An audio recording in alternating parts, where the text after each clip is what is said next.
আসসালামু আলাইকুম সবাইকে সবাইকে নার্গিস জোনে স্বাগতম। আজকে আমি যাইতেছি নতুন কোনো জায়গাতে। নতুন বলতে কি আমার জন্য আসলে নতুনই, আমি এখনো যাই নাই। আর চলুন দেখা যাক কোথায় যাওয়া যায়, একটু খুঁজি জায়গাগুলা।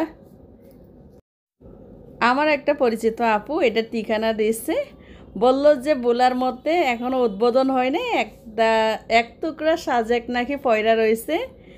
যার জন্য আমরা সেই সন্ধানে আজকে খুঁজতে খুঁজতে খুঁজতে খুঁজতে চলে আইসা পড়লাম। আসলে জায়গাগুলো সেই সুন্দর, এক টুকরা সাজেক যেটাকে বলা হয়, আসলে সেই রকম সুন্দর। আর এই জায়গাটাই আসলে সেই রকম লাগতেছিল। এদের ডেকোরেশন করলে আসলে লাস্টের পর্যায়ে যখন শেষ ফিনিশিং দেখাবে অনেক সুন্দর হবে। আর এদিকে আইসা তো দিদি তো জায়গা সুন্দর দেখে একদম খুশিতে চিৎকার দিতেছে, কি বলবো আর আপনাদেরকে, সেটা তো আসলে রাখতে পারবো না।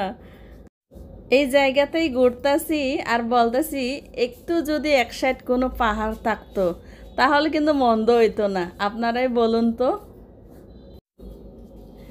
এদিকে পেয়ারা বাগানগুলো আছে,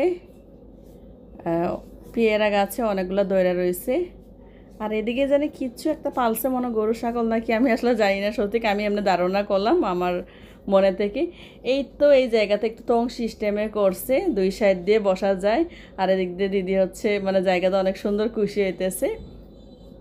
আর এই তো আমি আস্তে আস্তে আর দেখা যায় আমাকে ভিডিও করতেছে। আমি বলতে জায়গা তো সেই রকম সুন্দর।